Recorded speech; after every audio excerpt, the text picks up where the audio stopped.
From here on out, I'm treating you like you're invisible since you're not helping out." Just like that, my husband declared and started giving me the cold shoulder.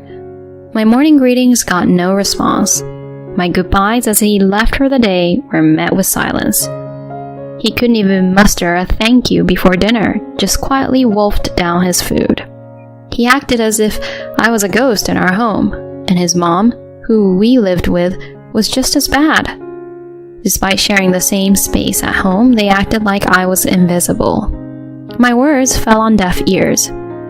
While my mother-in-law and husband enjoyed chit-chat over dinner, I found myself eating solo, standing in the kitchen. Their laughter ringing out from the living room felt like they were taunting me. I felt so down it brought me to tears. One day, after a year of living like a ghost, my husband broke the silence. "Remember what I said a year ago? If you have any issues, feel free to leave. But I guess you, being a homemaker, wouldn't have any options if you did." He laughed cockily. I've been waiting for this moment for the whole year. My name is Anna. I'm a 34-year-old stay-at-home wife. I met my husband Jackson about 3 years back, introduced by a friend. I've been all in on my work ever since I graduated from college. Although there were guys I found appealing, I never got into a serious relationship. I just kept shuttling between work and home for years.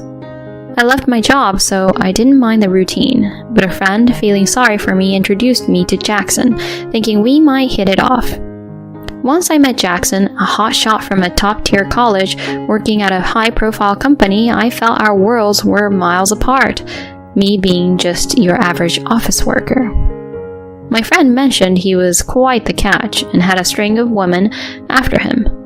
But for some reason, he seemed to take a shine to me and asked me out after a few meetups. I was warming up to him too, so I said yes to dating. Before long, marriage talk was in the air, and within a year of dating, both our families had met. Jackson doesn't have a dad. I was told he left after a divorce when he was a kid. That's why he seemed to adore his mom so much, and was pretty insistent on living together after we got married. Honestly, the idea of living with his mom was a little tough to swallow. She didn't seem nasty, but sharing space with someone who was essentially a stranger takes some getting used to. Plus, her place was a bit of a hike from where I worked. My commute was stretched to over 2 hours.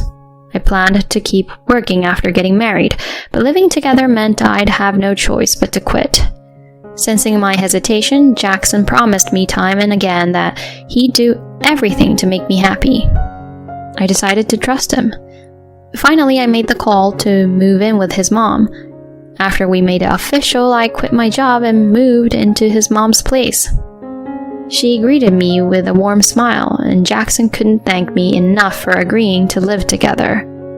Maybe we could make it work. I felt incredibly hopeful back then. After quitting my job, I threw myself into housework and mingling with the neighbors. Picking up home cooking tips from my mother-in-law and gossiping about supermarket bargains with the neighbors was a fun change of pace. One day, Jackson came home looking wiped out. It was rare to see the typically cheerful Jackson like this, so I was a bit concerned. "Welcome home, honey. You okay? Tough day at work?" He responded, "Yeah, it was," and let out a heavy sigh. Then looking me in the eye, he said, "Anna, I need a favor. I feel lousy and embarrassed even asking, but..." He had this serious look on his face. "Hey, we're a team. Spill the beans. I'll do whatever I can to help." My response brought a faint smile to his face. "Well, I need help with work. I'm heading a new project and drowning in paperwork. I just need you to sort out some stuff I've collected online. Can you handle that?" Well, that's a bit anticlimactic. With that intense expression, I was expecting something much more serious. "That's it? Of course I'll help. I've been adapting to this lifestyle and was actually contemplating trying something new." So from that day, I started pitching in with random tasks like organizing paperwork whenever I had spare time. It felt great to lend a hand to my dear husband.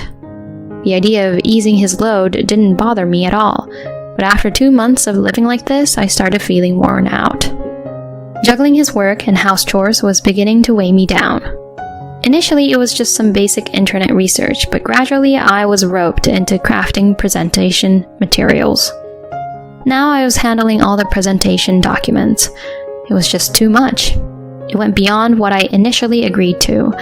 There was barely any time left for house chores. That's when I decided to tell Jackson I needed to bow out of helping with his work. Hey, Jackson, can I take a break from helping with your work? It's tough managing house chores and prepping presentation materials simultaneously. If it's absolutely necessary, I can stick to light research like before. As we snuggled in bed, ready to call it a night, I turned to Jackson lying beside me. Suddenly, he sat bolt upright. Startled, I sat up too. He looked at me, his face hardening within seconds. Don't spring that on me now. I've been relying on your help to drive this project, but I guess a homemaker like you wouldn't get it. He shot back with a touch of sarcasm. I was stunned. I couldn't believe that the always kind and upbeat Jackson could say such a thing. As I sat speechless, he let out a heavy sigh and continued. All right, from here on out, I'll treat you like you're invisible. If you have any issues, feel free to leave. I gasped at his words. What are you saying? How can you think like that? I managed to snap back, but he ignored me and dove back under the covers. Despite my attempts to rouse him, he'd already drifted off to sleep. After that, Jackson began treating me like I didn't exist, just as he'd promised. He overlooked my morning greetings, my goodbyes when he left for work, and even when I served dinner. He acted like I was a ghost in this house. And his mom was no different. Despite sharing the same place, she behaved as if she was blind to my presence. It was painfully awkward. She wouldn't respond even when I tried to start a conversation. Gradually, Jackson began having meals just with his mom. While the two of them enjoyed dinner together, I ate alone in the kitchen, standing up. Their laughter from the living room felt like a cruel joke, and it was so sad that I felt like crying. But maybe some of this was on me. If I had been better at juggling house chores and assisting Jackson, this wouldn't have happened. Maybe he's just fuming now and will cool down with time. With those thoughts, I didn't muster up the courage to put my foot down, and all I could do was endure. Those hard days rolled on, and before I knew it, nearly a year had passed. As was the norm, Jackson and my mother-in-law carried on ignoring me. Ever since he cut off my allowance, I've been scraping by on savings for my single days. It had me questioning why I even got married. As I was hauling in laundry for the three of us, I heaved another sigh. Guess it was time for lunch. With that thought, I went down the stairs from the second floor balcony to the living room on the first floor. That's when I goofed. I missed a step and took a tumble down the stairs. A resounding thud echoed throughout the house. Ouch! I rubbed my sore backside where I'd taken quite a hit. As far as I could tell, no fractures or serious injuries, but I was bracing for a massive bruise on my butt. As I sat there, I heard hurried footsteps from the living room.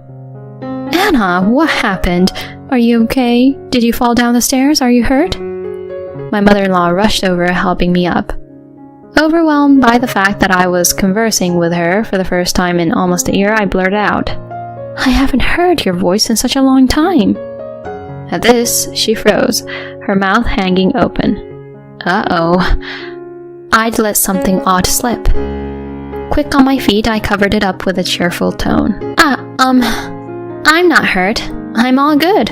Sorry to worry you, but it's really nice to talk to you after such a long time. Just kidding. Hoping to lighten the mood, I threw in a playful quip. For some reason, she looked like she was about to burst into tears. Then she asked, I thought you hated me. I was perplexed. Why would I hate you? Why would you think that? Is that why you've been giving me the cold shoulder all this while? As she nodded, she started unveiling a shocking truth. The tale traced back around a year. Roughly when Jackson began ignoring me, he had somehow convinced his mother, saying, Anna hates you. It's best you don't talk to her. It appeared he didn't take kindly to my not obeying his every word. Maybe he was trying to discipline me or control me by isolating me at home. I never dreamed that Jackson, ever so kind and adored by everyone, could do such a horrific thing. And his mom, also kind-hearted, never imagined her son could lie and wholeheartedly believed that I despised her. I really like you. I like the mom who shared her cooking secrets with me, the mom who welcomed me with open arms. When I said this, she covered her mouth and nodded several times. It seemed like she believed me. I'm sorry, Anna. I should have verified it with you first. When Jackson gets back from work today, let's confront him about this. Cheerfully, my mother-in-law apologized and promised to have a conversation with her son. After that, we spent a lot of time catching up. It was the most enjoyable time I've had in recent memory. Then, Jackson came back from work. He looked taken aback for a moment seeing me and his mom chatting away, but soon shrugged it off and fetched a beer from the fridge as if nothing was amiss. Jackson, sit down. You know what we need to talk about, don't you? She said this calmly. Beer in hand, he wordlessly took a seat at the table. Jackson, stop tormenting Anna. Apologize to her right here, right now. When his mother said this, he snorted. What? I didn't bully her. Got any evidence? Show me the proof. He scoffed, looking incredibly self-assured. Indeed, there was no hard evidence. It's not like I had footage of being sidelined or recordings of him fibbing to his mom. Both his mom and I were at a loss for words when he continued. Anna, do you really despise me that much? Didn't I suggest the same thing a year ago? If there's an issue, leave. But I guess you, being a homemaker, wouldn't have many options if you did. He was right. I wouldn't be able to fend for myself if I left, since I have no income. Even though my parents are still around, my sister and her husband are living with them, so there's no space for me there. But I've had it. I can't be with you any longer. Okay, I'll go. Wait, Anna, wait! I brushed off my mother-in-law's pleas to halt and began packing. I stuffed only the clothes and toiletries I'd need immediately into my overnight bag. Thanks for everything up to now. Do whatever you want. You'll be crawling back soon anyway. Amid his abusive jeers, I left my in-laws' house. Fast forward a week, I was lodging at a hotel near the terminal station. I was swamped with various tasks I needed to sort out for my future. Just when things were starting to settle, my phone rang with an alarmingly fierce call from Jackson. I ignored it for a bit, but ultimately picked up around the 10th call. Hey Jackson, how's life? Don't play dumb. It was all you. He yelled so loudly that I feared my eardrums would rupture. It was so loud that I had to distance my smartphone from my ears slightly. What are you on about? The letter. The blasted letter. You wrote that I'm a bully and a shirker and mailed it to the company. What on earth were you thinking? Oh, really? I had no idea, but that sounds tough. I lied. Just as he had said, I had mailed the postcard. After leaving my in-laws' house, I had written a letter to Jackson's workplace. Jackson shoves his work onto others. Jackson abuses his wife. Jackson is a liar. And I embellished more things in glaring red letters. Don't screw with me. Thanks to you, I'm on suspension. Me, a rising star? What the heck? I'm under house arrest until they can substantiate the claims. I just delegated work to an inept underling. I merely gave a worthless wife a purpose in life. The genial and kind-hearted Jackson was long gone. He was likely shouting with a demonic expression while yanking his hair out. If you claim so, you must have proof, right? Go on, show me the evidence. The evidence that I mailed the letter. I retorted with the exact words he had thrown at me just days ago.